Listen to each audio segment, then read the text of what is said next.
गणेशोत्सव यानी कि गणेश चतुर्थी। गणेश चतुर्थी हिंदुओं का बहुत ही खास त्यौहार है जो भारत के विभिन्न भागों में मनाया जाता है, किंतु महाराष्ट्र में बड़ी धूमधाम से मनाया जाता है। हिंदू पंचांग के मुताबिक भाद्रपद माह के शुक्ल पक्ष की चतुर्थी तिथि को गणेश चतुर्थी का पर्व माना जाता है। माना जाता है कि इस दिन भगवान गणेश का जन्म हुआ था। गणेश चतुर्थी का त्यौहार पूरे 10 दिनों तक मनाया जाता है। गणेश चतुर्थी के दिन लोग घर में या कई प्रमुख जगहों पर भगवान गणेश की प्रतिमा स्थापित करते हैं और पूरे 9 दिन तक उनकी आराधना करते हैं और 10वें दिन यानी अनंत चतुर्दशी के दिन बड़ी धूमधाम गानों और बाजों के साथ गणेश प्रतिमा को किसी तालाब या समुद्र इत्यादि जल में विसर्जित किया जाता है। तो आइए जानते हैं कि गणेश चतुर्थी के दिन पूजन सामग्री क्या क्या होती है। गणेश चतुर्थी के त्यौहार में कुछ खास चीज़ों का इस्तेमाल होता है।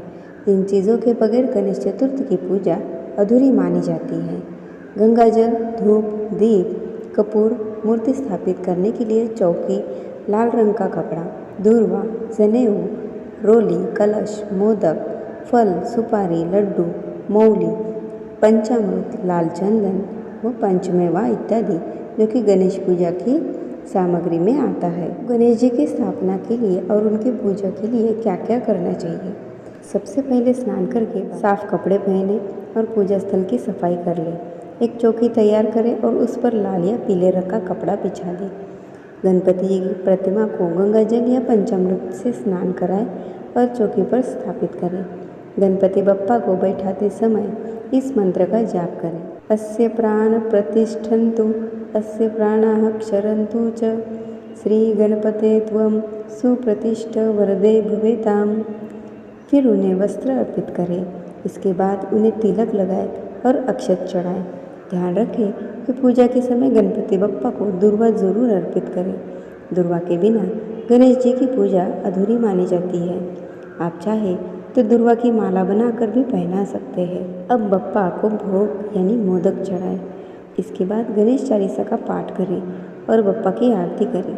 अब भगवान श्री गणेश के साथ साथ भगवान शिव और माता पार्वती की भी पूजा करें। पूजा में धूप दीप करते हुए सभी की आरती करें। पूजा करने के बाद इस मंत्र का जाप जरूर करें। विघ्नेश्वराय वरदाय सूरप्रियाय लंबोदराय सकलाय जगद्धिताय नागाननाय श्रुतियज्ञ विभूषिताय गौरीसूताय गणनाथ नमो नमस्ते। गणेश चतुर्थी पर इन नियमों का पालन करना बेहद ज़रूरी है। गणेश जी की प्रतिमा खरीदते समय ध्यान रखें कि वह किसी भी तरह से खंडित ना हो। आप गणपति को 3, 5, 7 या 10 दिनों तक के लिए स्थापित कर सकते हैं। अगर घर में गणपति स्थापित किए हैं तो विसर्जन वाले दिन तक रोज़ नहा धोकर नियमित रूप से उनकी पूजा करें। एक बार जिस स्थान पर मूर्ति स्थापित कर दी उसे वहीं रहने दें। बार बार जगह नहीं बदलें और मूर्ति को हटाएं या हिलाएं नहीं। केवल विसर्जन के समय ही ऐसा करें। गणपति की सेवा के लिए हर समय एक आदमी मौजूद रहना चाहिए। प्रतिमा लाकर उसको अकेले नहीं छोड़ें। गणेश जी को दूर्वा और मोदक जरूर चढ़ाएं। आपकी रसोई में जो कुछ भी आप बनाएं सबसे पहले गणपति को उसका भोग लगाएं। जब तक प्रतिमा विसर्जित ना करें तब तक केवल सात्विक भोजन ही बनाएं और खाएं। बिना प्याज लहसुन का खाना बनाएं और खाएं। साथ ही शराब मांस को ना लें। भूल कर भी गणपति को तुलसी अर्पित ना करें। न ही टूटे चावल, सफ़ेद जनेऊ या सफ़ेद वस्त्र अर्पित करें। सफ़ेद जनेऊ को हल्दी से पीला करने के बाद ही पहनाएं। तो आइए जानते हैं गणेश चतुर्थी की वृत्त कथा क्या है। गणेश चतुर्थी एक बार महादेव जी की भोगावती नदी पर स्नान करने गए।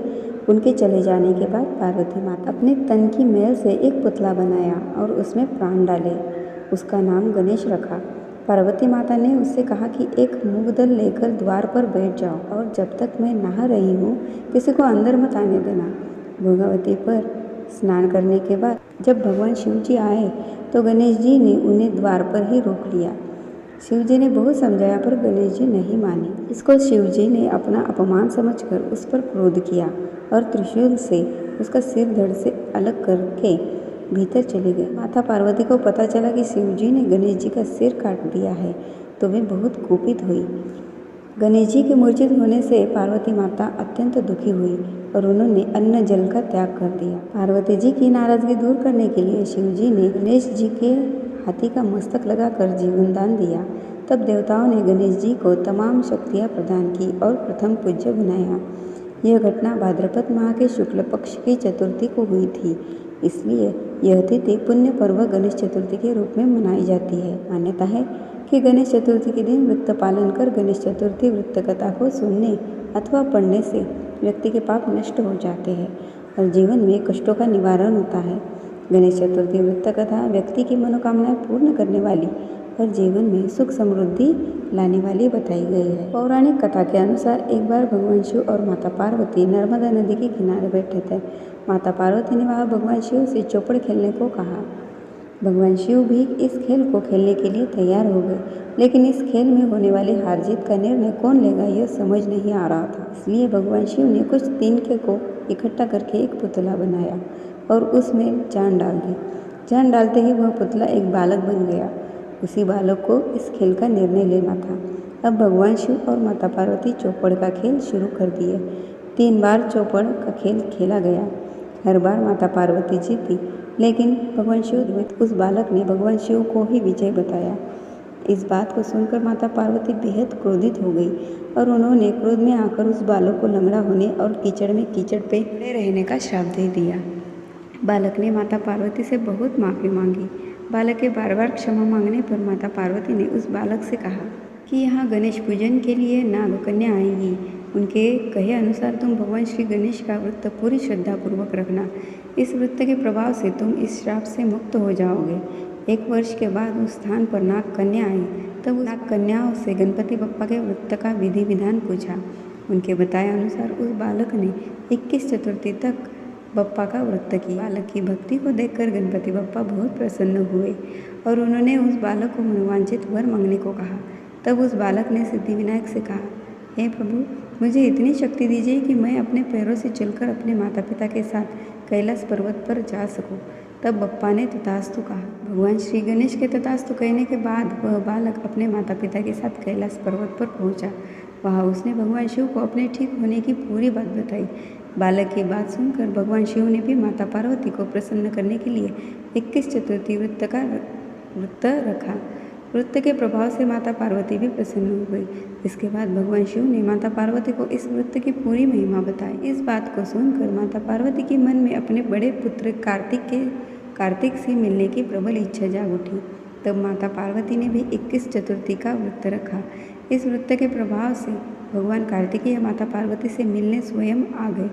तभी से यह व्रत संसार में विख्यात हो गया और इसे हर मनोकामना को पूर्ण करने वाला व्रत माना जाने लगा। ऐसा कहा जाता है कि यदि कोई व्यक्ति 21 चतुर्थी का व्रत पूरी श्रद्धापूर्वक करे तो बप्पा उसकी हर मनोकामना अवश्य पूर्ण कर देते हैं।